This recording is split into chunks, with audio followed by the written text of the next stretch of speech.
Hello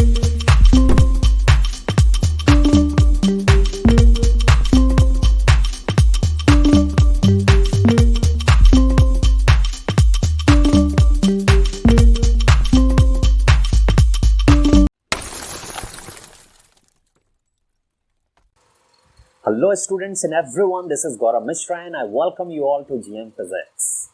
Alright, so let me give you a very short introduction on what exactly we are going to discuss in this video lecture. First of all, this video lecture is a part of addition of vectors.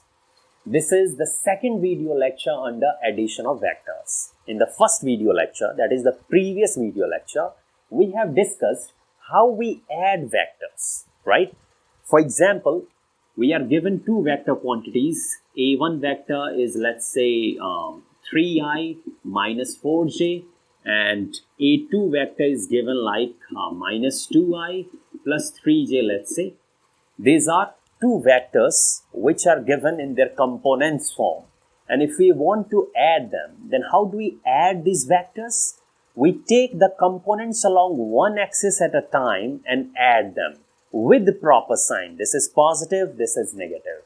Again, we take the components along another axis and add them together with the proper sign. This is minus 4, this is plus 3. So in that way, the resultant of these two vector quantities, that is A1 vector plus A2 vector, will be plus 3 plus minus 2. So that will give 1i, or simply you can write I cap. And this is minus 4 plus 3, so that will be minus 1j or j cap. So you get I cap minus j cap. So in the previous video lecture, we have discussed how we add vector quantities if they are given in their components form. And why do we add vectors like that? These things we have discussed in the previous video lecture.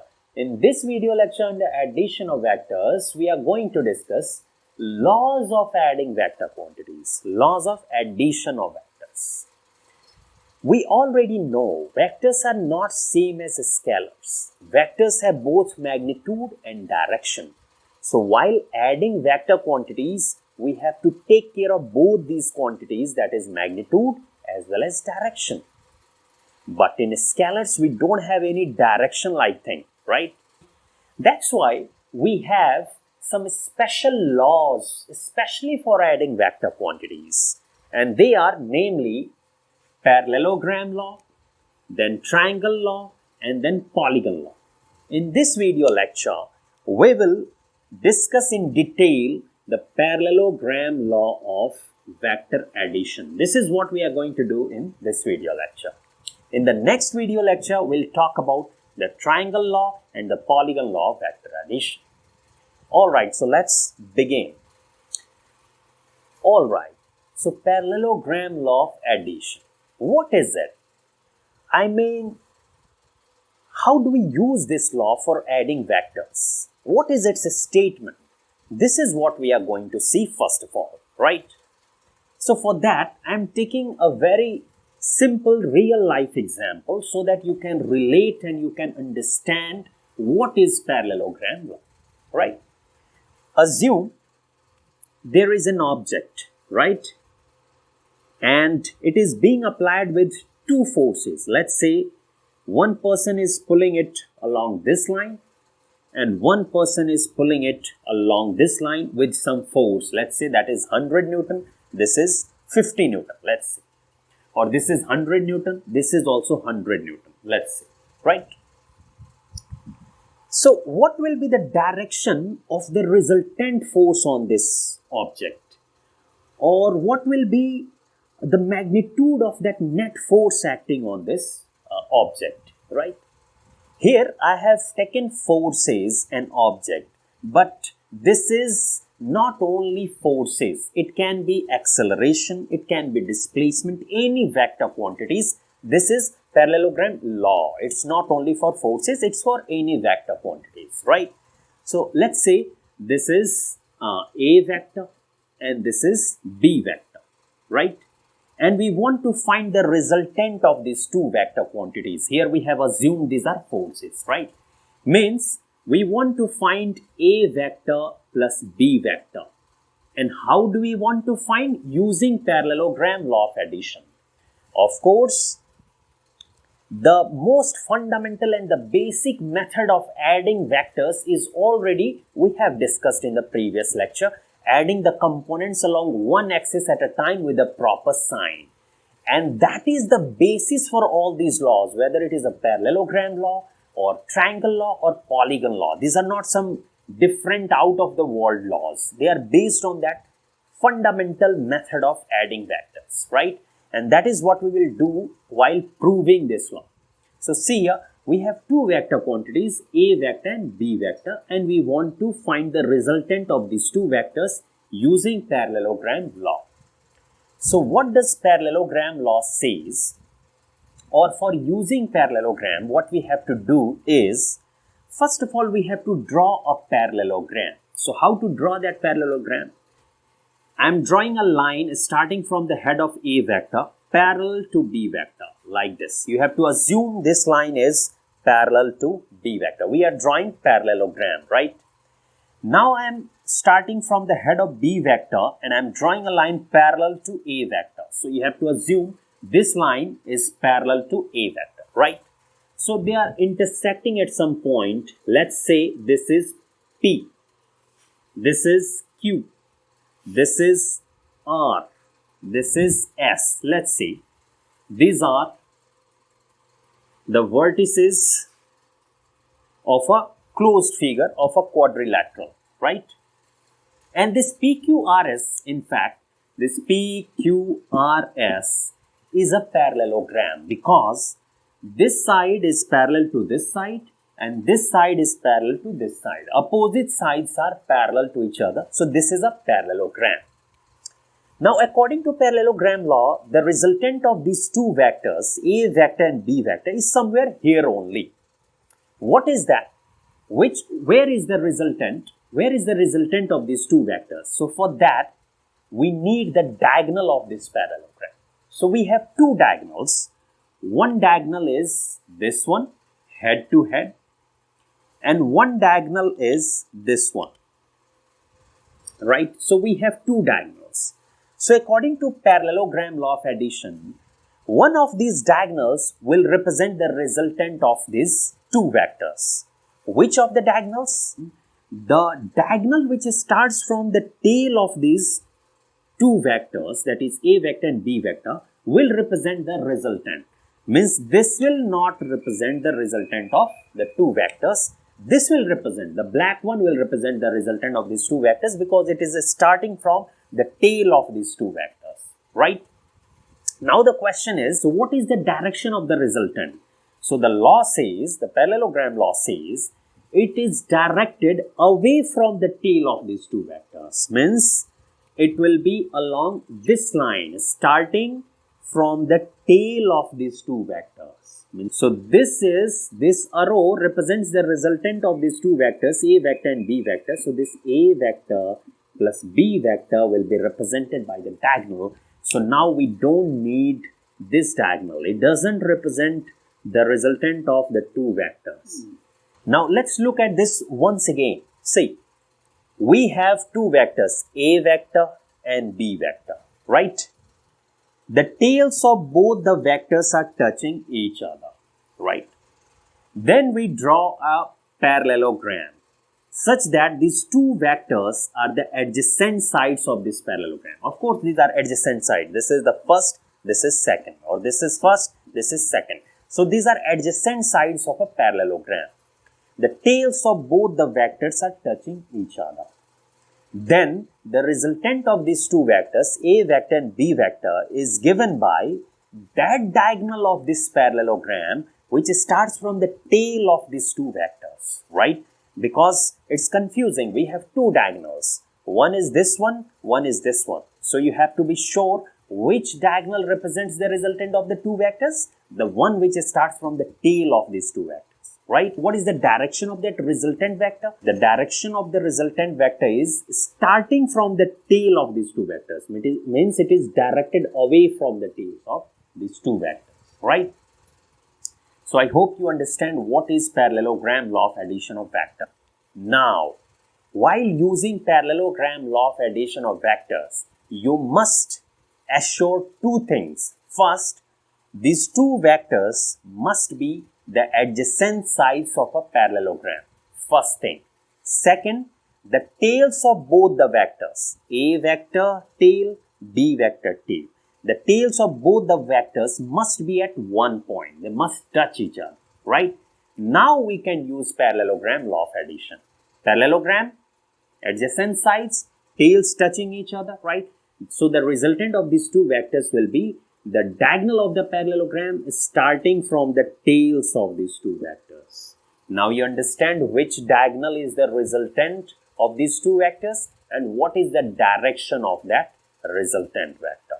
So this is the statement of parallelogram law of addition. Alright, now you might have been thinking, like, is it necessary that the two vectors are in such a way that tails of both the vectors are at the same point? Then only we can use parallelogram law. Can't we use parallelogram law in other situations? Like head of D vector is touching the tail of C vector. Their heads are touching. Let's say this is E vector and this is F vector, right? So can't we use parallelogram law of vector addition there in that case? Of course we can use parallelogram law in any situation wherever the vectors are present. What you have to do is, just before using the parallelogram law, just before applying the parallelogram law, you'll have to come in this state.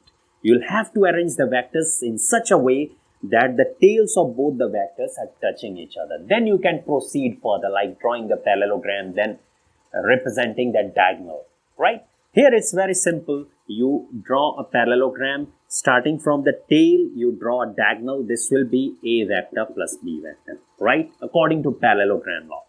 What in this case? Here, head of D vector is touching tail of C vector. Then what? We can rearrange these vectors so that tail of D vector and tail of C vector are at one point. We have that freedom that is called parallel shifting of vector, right? So D vector can be moved in same line or parallel to itself. So here I am drawing it along the same line. So now D vector I have pulled it here. So parallel shifting of vector is allowed. So this is D vector, this is C vector. Now you can draw the parallelogram. Tails of both the vectors are at the same point. Now we can draw the parallelogram. A line parallel to this, a line parallel to this. Now let's say this is PQRS. This is my parallelogram. I'll start from the tail of these two vectors. So RP, this diagonal will represent the resultant of these two vectors. It will be directed away from the tails. That's why I have drawn like this. So this becomes my C vector plus D vector. Again, in this case, any of these two vectors can be shifted parallelly in such a way that tails of both the vectors are at the same point. Let me write E vector here. This is my E vector. This is my F vector. I can bring this F vector here at this point, shifting it parallelly, right? So this is my F vector. Now this F vector doesn't exist. I have brought it here. Now again, tails of both the vectors are at the same point, right? So now you can draw the parallelogram. So draw the parallelogram, parallel to this, parallel to this. Now it becomes parallelogram. Start from the tail of these vectors, choose that diagonal. So this will represent the resultant. It will be directed away from the tails. So this will represent my resultant vector, which is E vector plus F vector. So you can use parallelogram law wherever the vectors are present, doesn't matter. Finally, you have to bring them at one point so that tails of both the vectors are at one point. Then you draw the parallelogram, then choose the suitable diagonal directed away from the tails. That will be the resultant. So this is parallelogram law of addition of vectors. But how do we get this law? Where does this law come from? Means what is the proof of this law? Alright, so now parallelogram law of addition, how do we get it? Means what is the proof of this law? So we are going to prove this law now, right? So I have taken two vectors. A vector is x1i plus y1j and B vector is x2i plus y2j. And we know how to add vector quantities, the most fundamental method of adding vectors. And all the laws, whatever, whether it is parallelogram law or triangle law and polygon law, all are based on this fundamental method only. They are not some separate laws, right? So now I'm going to add these two vector quantities, and I have already represented it on xy plane. This is my A vector and this is my B vector. So now A vector is this one and B vector is this one. Now I'm going to add these vectors following the same method which we have already discussed in the previous lecture. So A vector plus B vector. What you have to do is simply add the components along one axis at a time with proper sign. So this is x1, this is x2. It can be positive or negative. I have expressed them in general, right? x1 can be any value, x2 can be any value, positive or negative. So what we have to write is x1 plus x2. This will be the x component of the resultant vector. Similarly, y1 plus y2, this will be the y component of the resultant. And if it was z1 and z2, then z1 plus z2, that is k cap, the z component of the resultant vector. Here I have expressed the vectors in 2D, but it is equally valid for 3D as well, right? So see, here we have got the resultant vector, A vector plus B vector, right? It means, in short, we want to look for this vector on this plane, on this xy plane. Means you want to locate x1 plus x2 and y1 plus y2. Means you want to locate this vector A plus B vector on this xy plane. And if we find this vector to be the diagonal of the parallelogram, then our law will be proved. Parallelogram law of addition of vectors, right? So that's what I'm going to do here. Now see, this A vector is x1i plus y1j, means if I drop a perpendicular on x-axis, this will be equal to x1, right? And if I drop a perpendicular on y-axis, then this one will be equal to y1. Fine. This is x1i plus y1j. So this one will be x1 and this one will be y1. It also means that the coordinates of this head, we have dropped the perpendicular. So this is distance from the origin x1. So it will be x1, similarly y1, right? Same method used here. The coordinates will be x2, y2, right? What are we looking for? What is the purpose? We want to locate this vector on this xy plane, right? So first of all, we'll find a point whose coordinates are x1 plus x2 and y1 plus y2. If we find that point, then simply we have to join that point with the origin.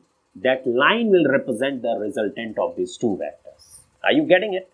So see, for that purpose, I am drawing a line joining the heads of these vectors, right? And I am taking the midpoint of this line segment. Let's call this as A and this as B. This point as A, the head of this arrow as A, and the head of this, the point at the head of this arrow as B, right? So we have a line segment AB and I want to find the coordinate of the midpoint of this line segment. So for that we can use section formula. If you don't know section formula, you can see here quickly. Suppose this is a line segment AB. The coordinates are x2, y2 and x1, y1. And we want to find the coordinate of any point on this line segment, let's say C, such that it divides this line segment in the ratio m:n. Then the coordinates of this point C, that is let's say xy, will be x will be equal to mx2 plus nx1, mx2 plus nx1 upon m plus n. This will be the x coordinate. Similarly, the y coordinate of this point C, which divides the line segment in the ratio m:n, y will be my2 plus ny1 upon m plus n. So it will be my2 plus ny1 upon m plus n, right? Alright, so using this formula here for finding the midpoint of this line segment, it means m:n is 1:1 because this point divides the line segment in equal halves. This is the midpoint, right? So we can find the coordinate of this point. What will it be? mx2 plus nx1. Simply put, m is equal to 1, n is equal to 1. So what you are going to get is x1 plus x2 by 2. 1 plus 1, 2. So this will be x for this point, and similarly y for this point will be m1, n1, m1, n1. So y1 plus y2 upon 1 plus 1, 2. So y1 plus y2 upon 2. So we have obtained the coordinate of this point, right? What is it? Let's write it here. x1 plus x2 by 2 and y1 plus y2 by 2. This is the coordinate of the midpoint of the line segment AB. Why are we doing all this?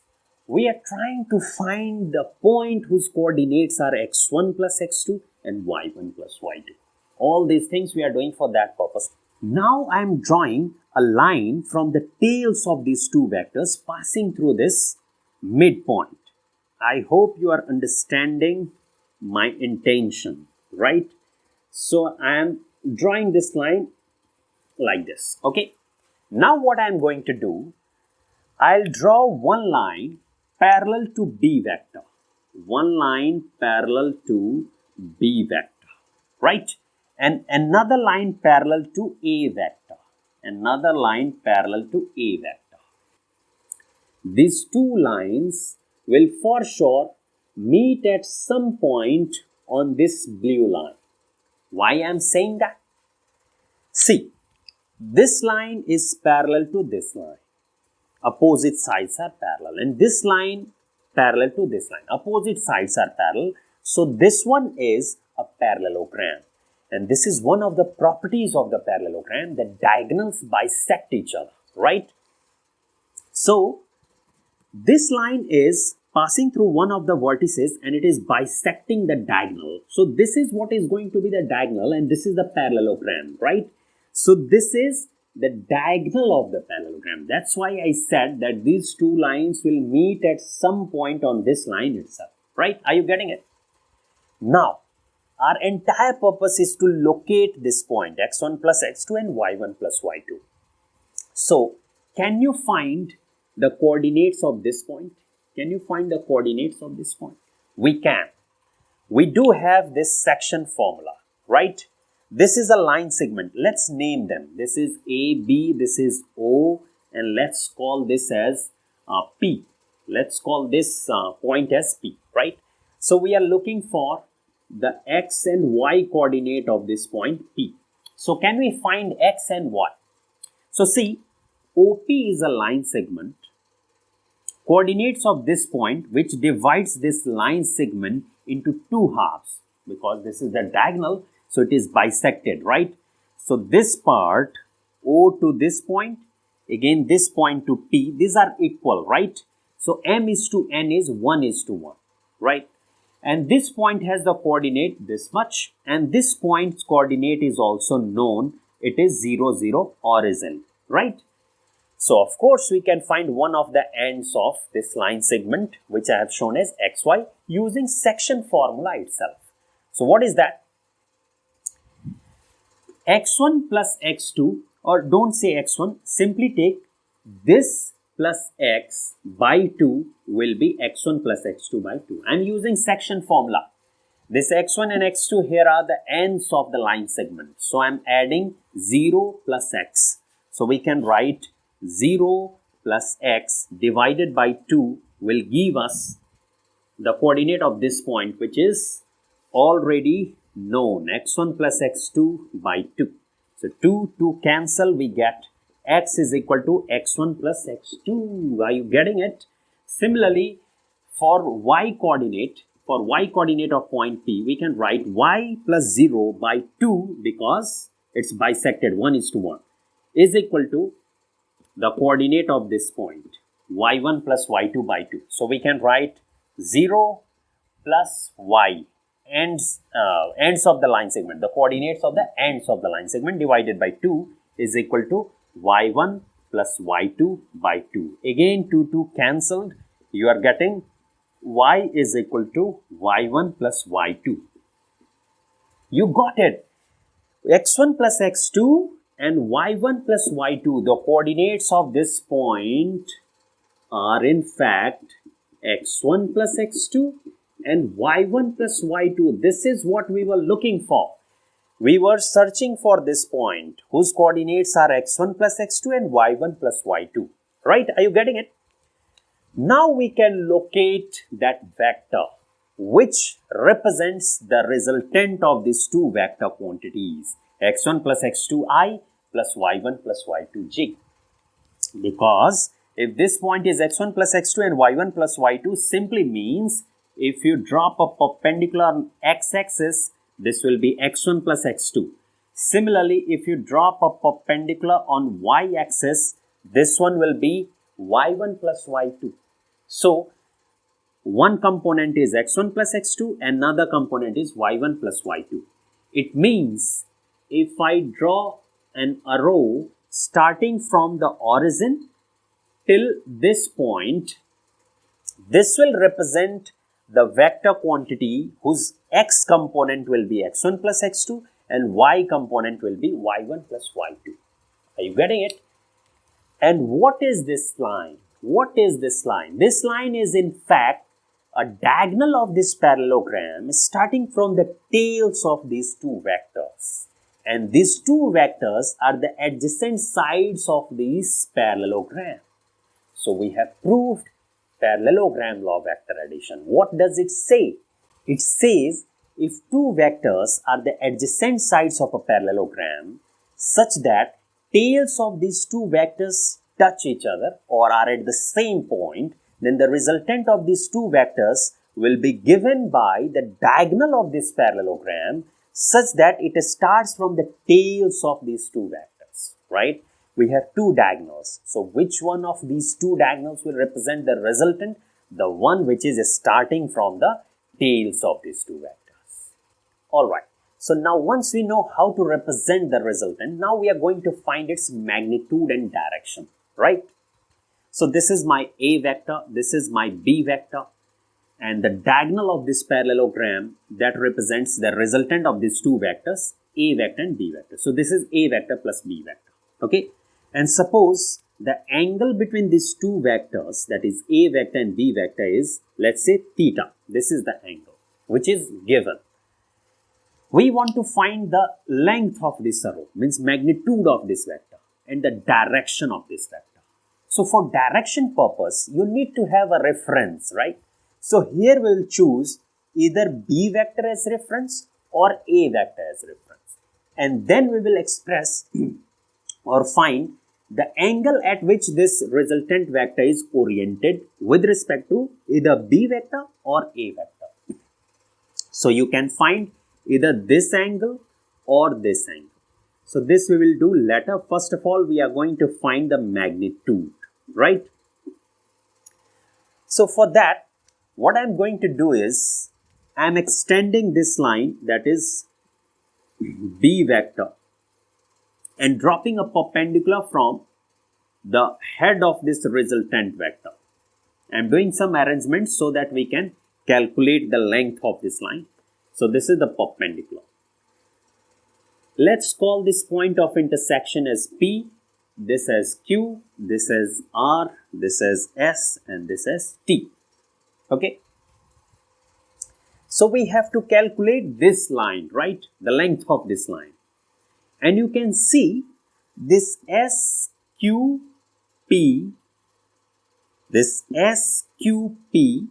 right? This is a right angle triangle. This is a right angle triangle of which this A vector plus B vector becomes the hypotenuse.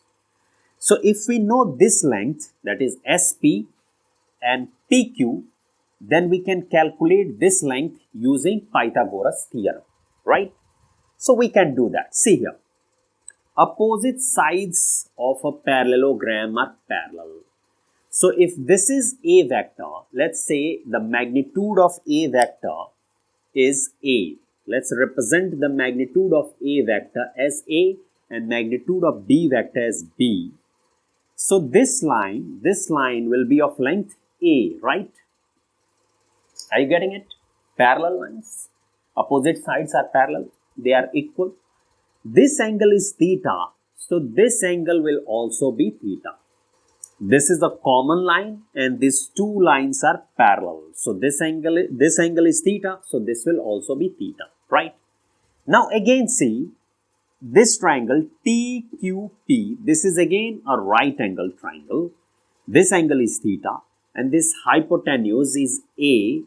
So can you find this length, that is TP? This will be A cos theta, right? And this length, this one, QP or PQ, this will be A sin theta. Same like taking the components of the vector. This angle is theta.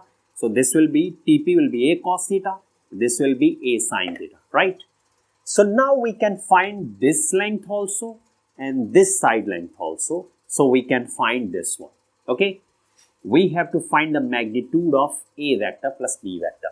So see, this SP will be B plus A cos theta, where B is the magnitude of B vector, A is the magnitude of A vector, and theta is the angle between these two vectors, that is A vector and B vector, right? So we have obtained SP. Now PQ. PQ is A sin theta. So PQ is A sin theta, right? Now in this right angle triangle SQP, we can use Pythagoras theorem. We can write this magnitude of A vector plus B vector, right? That is SQ. This SQ will be root of, I am using Pythagoras theorem. So I can write SP square, I can write SP square plus PQ square, right? SP square plus PQ square.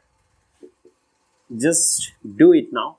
SP is B plus A cos theta. So SP square, so square of this, plus PQ square. PQ is A sin theta. So A sin theta square. Now do it. Do it fast.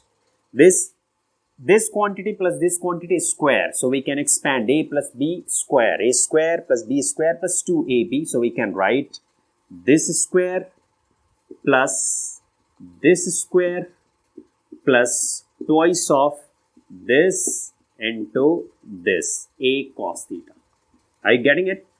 Plus square of this quantity. So this will be A square sin square theta, right? Now see what we get.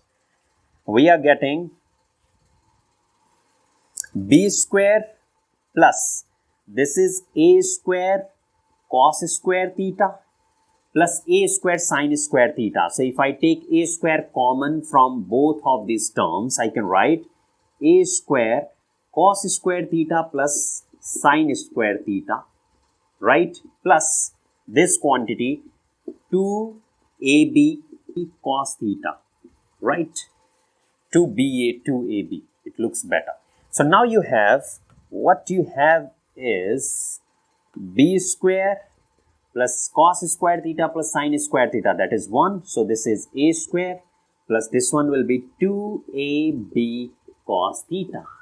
So we have obtained the magnitude of the resultant vector. So here finally we can write magnitude of the resultant vector. Magnitude of the resultant vector is equal to mod of A vector plus B vector is equal to root of A square, means magnitude of first vector, plus B square, magnitude of the second vector, plus twice of magnitude of first vector into magnitude of second vector into cos of angle between these two vectors. A square plus B square plus 2AB cos theta. Right? So this is the magnitude of the resultant vector. Alright, so now let's find the direction of the resultant vector. So for the direction of the resultant vector, I am choosing B vector as the reference line, right? And I am calculating this angle.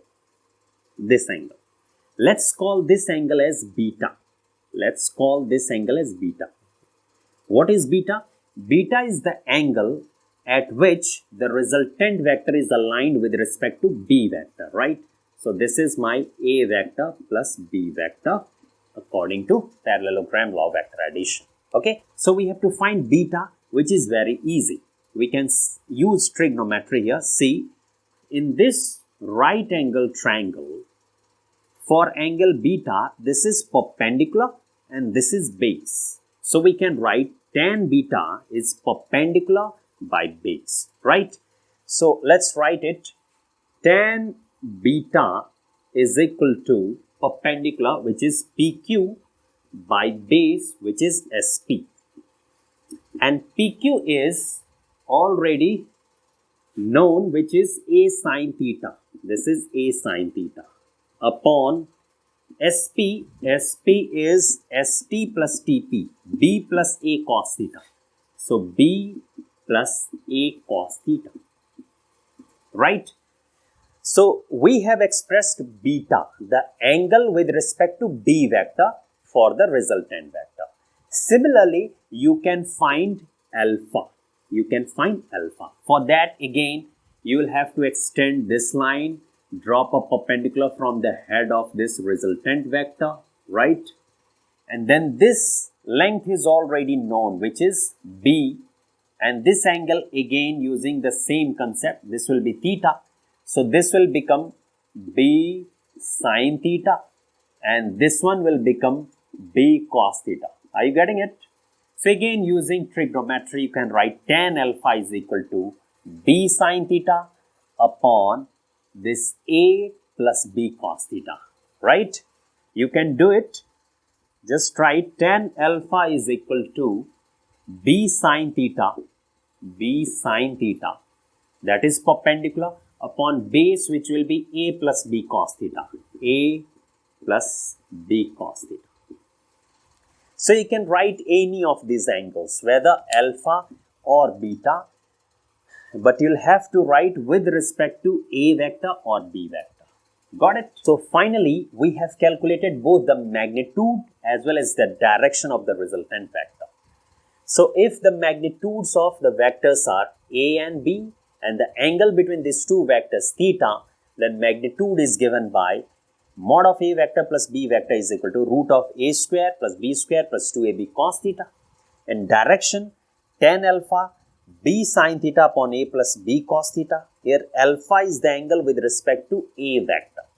Similarly, tan beta is equal to A sin theta upon B plus A cos theta.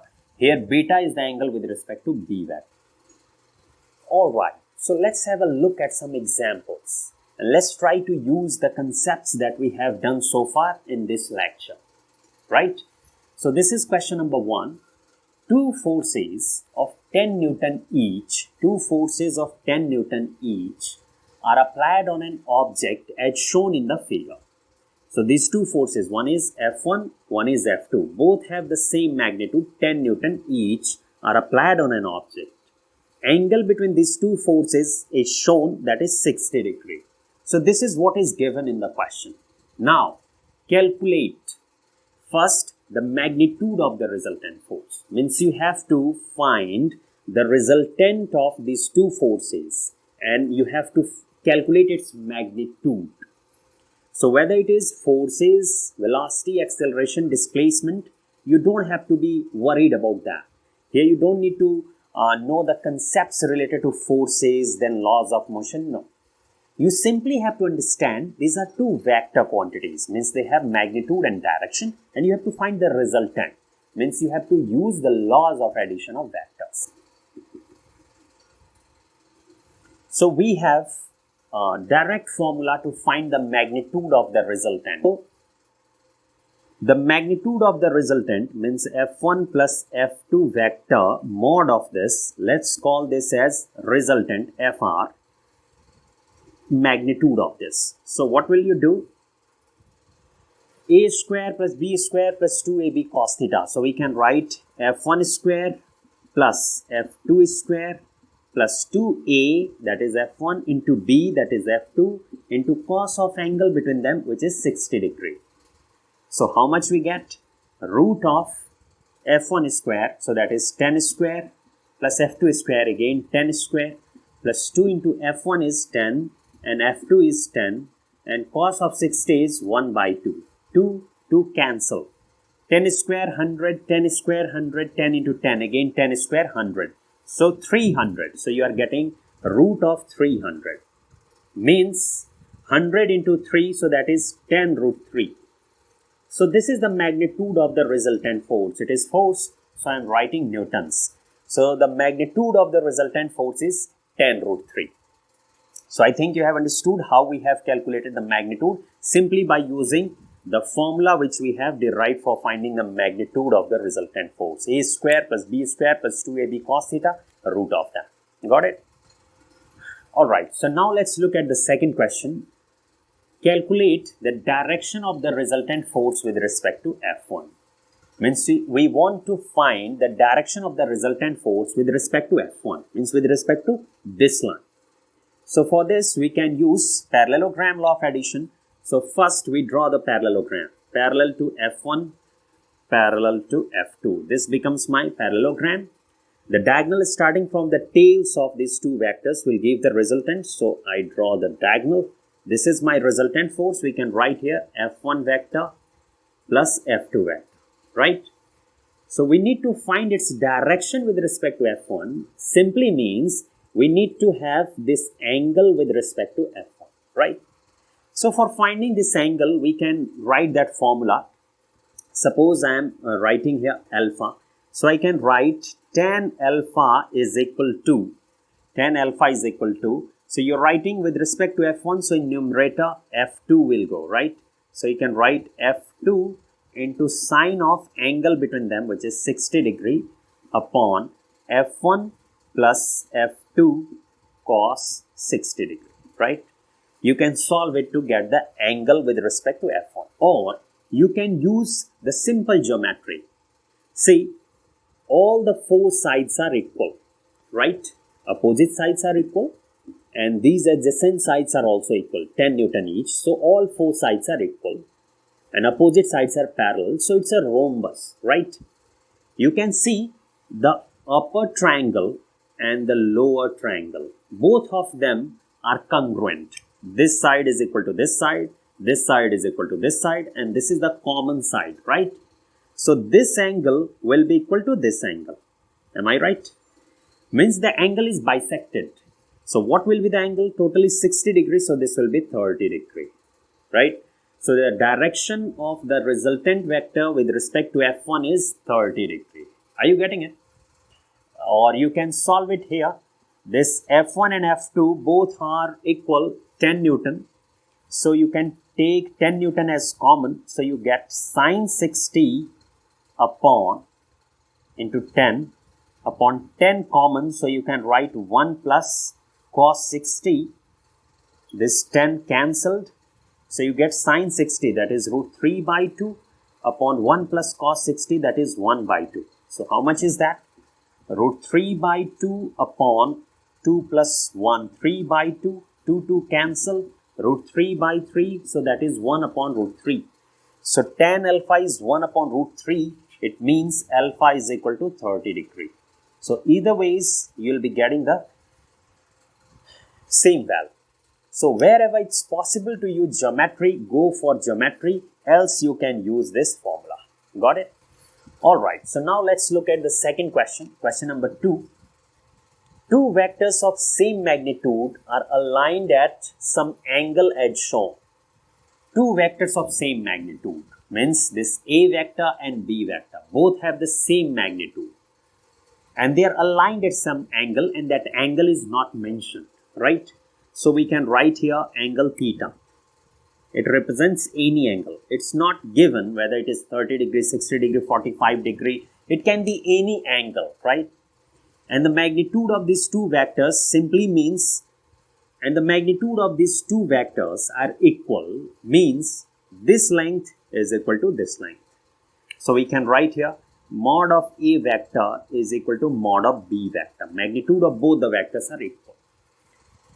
Now, if one of these vectors is reversed, by what angle will the resultant get rotated? Now, out of these two vectors, if we reverse one of the vectors,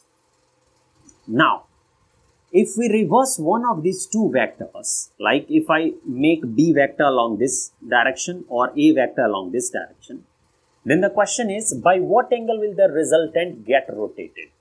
Alright, so first of all, we'll find the position of the resultant in this case, in this condition. And then we reverse one of the vectors, and then we find the new position of the resultant, and we see by what angle is it rotated. We will get the answer. So see here, I am completing the parallelogram so that I can locate the resultant in this condition. Let me complete this one. So this is my resultant. This is the resultant vector. You can write here A vector plus B vector. The diagonal is starting from the tails of these two vectors. Okay. Now, if we reverse one of these vectors, here I am reversing B vector. You can reverse A vector as well. You are going to get the same result. So B vector, I take it along this line. Wait. So I reverse B vector, right? So this is minus B vector. I have reversed B vector. Okay. So to locate the new position of this resultant, again you'll have to complete the parallelogram. So let me draw one line parallel to B minus B vector and another parallel to this A vector. So now this is again a parallelogram, and most specifically, now again this is a parallelogram. It is a rhombus in fact.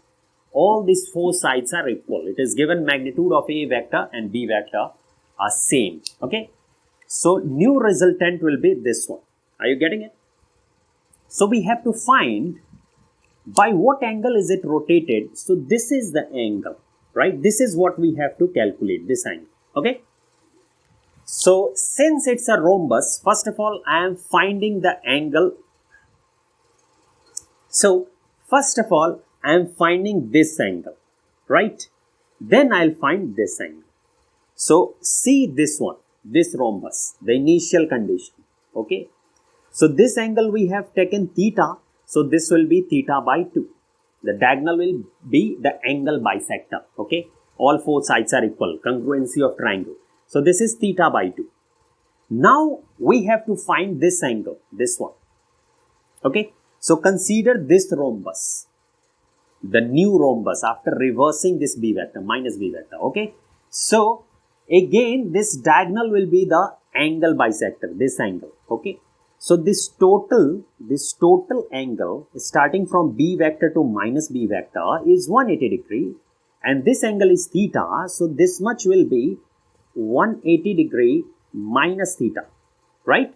So in this new rhombus, this angle is 180 degree minus theta. So this diagonal will be the angle bisector. So this much angle will be half of this value. So you can write 180 degree minus theta by 2.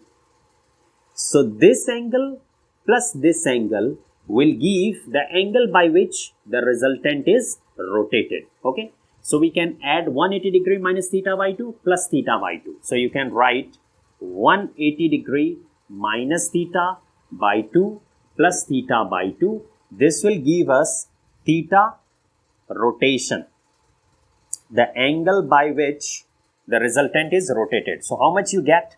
180 degree by 2, 90 degree minus theta by 2 plus theta by 2. Theta by 2 cancel, you get 90 degree. So the resultant is rotated by 90 degree if one of the vectors is reversed. When the magnitude of both the vectors are same.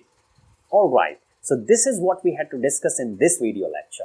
We'll again meet in the next video lecture with fresh energy, fresh topic. Till then, take care. Bye-bye.